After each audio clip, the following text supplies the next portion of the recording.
Hey, I'm Dr. Pilet, and we're going to be talking about something I think all of you will enjoy.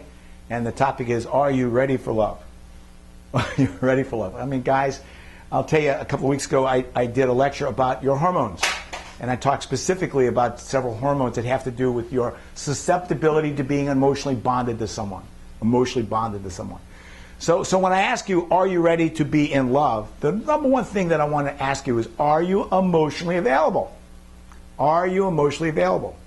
Look, we talked about the brain being 4 pounds of, flesh, material, whatever, and yet it from the time that you're born to the time you die, it's taking in the surroundings, it's taking in all these experiences, and you know what? You bond to people. You bond to people. And early in life, if you bond to the wrong person, you can have baggage for the rest of your life. If you get married young and it doesn't work, and you're left with the bad memories of what it is to be in an emotionally intimate relationship for somebody that jolted you, we call that baggage. Are you emotionally available? The brain is an electrical device. And guess what? Some people are positive, motivated, ambitious, driven. Other people are negative.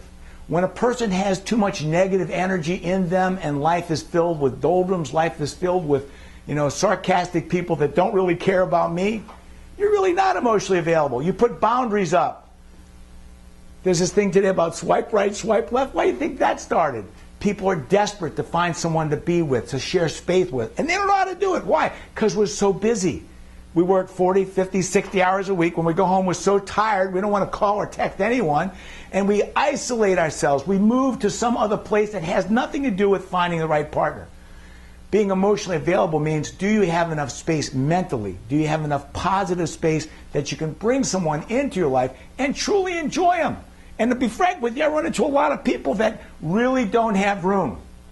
They say they're emotionally available, but they don't have room. And that's the second thing I want you to think about. Does your lifestyle have room for another person? I've got 2 friends right now, dearly love them. Truly, they are emotionally free enough that they could take on another relationship. But when I ask, what are you doing tonight? Oh, well, tonight's Thursday. That's softball. Okay, well, what are you doing tomorrow? Friday? Oh, Friday night, that's my running club. Got to do that. Well, hey, Saturday, you want to go out with maybe I have a motorcycle. I love it, by the way. You want to go biking? I can't Saturday. I'm working some overtime. Okay, well, how about next Tuesday? Are you available next Tuesday? Call me Monday. I'll let you know. Now, these are people that tell me they have an empty spot in their heart, and emotionally they're ready, they're recovered, they're healed from their last relationship. But when I try to get in sideways, just as a friend, I can't even find a place to get my toe in the door because they are not available. Their lifestyle is so filled. Remember lifestyle? Life's what God gave you. Style is how you lead it. Life's what. Some people peg the meter at keeping so busy, so occupied. They tell you in their heart they're ready for the real relationship. But then when you actually go through the mechanics, there's no space. There's no space for somebody to walk in. Number 3, are you fun to be with? That sounds crazy. Are you fun to be with? It seems like every time I run into someone and ask them how they're doing, they tell me about everything that went wrong. Oh my God, the oil lights on my dashboard, and I went to Jiffy Lube and they told me I need a new engine. How you doing? Oh, I'm doing fine, but my mom's mad at me and my dad's not talking because and you ever notice when you ask people how they're doing that they're filled with negative? Remember, optimism doesn't guarantee success, but pessimism guarantees failure. My website, Positive Pilet, I just want to know something positive. You know what? If you're breaking up from a bad relationship, something positive is, guess what? I your something to look forward to. I'm looking through the windshield of life. I'm leaving the past behind me. I'm going someplace better than where I was. You have to look at your life. Is your life half full or is it half empty? I went out last night. I'm telling you, it's hot, and it was 90% humidity. It's 10 o'clock at night, and the place was an outdoor area to eat. It was really hot. Really hot. And I had to really reach inside to find something positive to say. But I'll be frank with you, all I heard was moaning and groaning about how miserable this place was. And you know what? What's that about?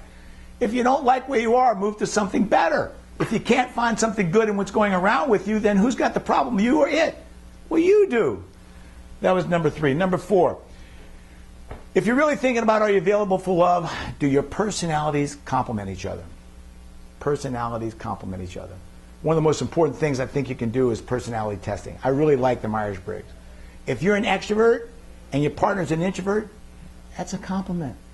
You know, I can learn from you when to sit still and be quiet, and you can learn from me how to get out and have fun. If in that test you find out you're a thinker and you're a workaholic, maybe you can learn from your partner how to be a feeler and to settle down. You know, birds of a feather flock together. You ever hear that expression? I find that when personalities are too much alike, there's more conflict. So the more variety comes from the differences in our personality and the way that we can blend together. I can learn from you as you can learn from me when your personalities are complementary. And finally, number 5, you know, when people ask me, you know, am I available to be in love or can I fall in love, the first thing I'm going to tell you or ask you is, are you running from anything? You know, are you looking for a relationship to fix yourself? Are you looking? I have a video out there called Rebound Love. Rebound Love. And I talk about how I run into a guy who says, oh, Doc, oh my God, you know, I met the perfect person. You did? Yes. I want you to meet her. She's unbelievable and she loves me so much.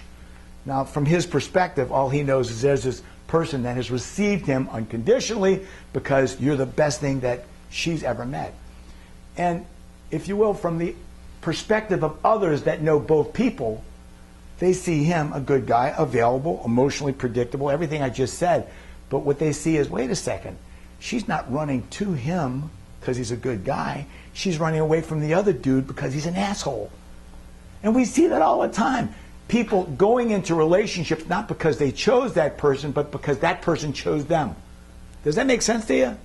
So when I ask you, are you ready to be in love? Well, first of all, you know, make yourself sure that you're not bringing this person into your life for them to fix you. That's important. Number 2, make sure that you're not including yourself in your life because you're fixing them. It's a national disease, dis-ease, D-I-S-ease, called codependence, caretaking. Getting involved with the life of another person who needs you, who makes you feel good. They put you on a pedestal, but you're there to fix them, and we have what's called a loss of self. We lose ourselves in the lives of another person. And believe me, that hurts. It really does hurt. So the 5 things, are you emotionally available?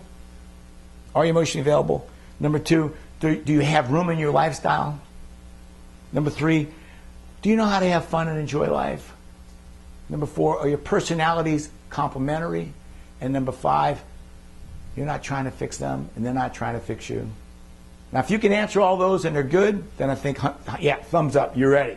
Think about it. Dr. Pilet said, move on. Hey, I hope you enjoyed this. Thanks a million.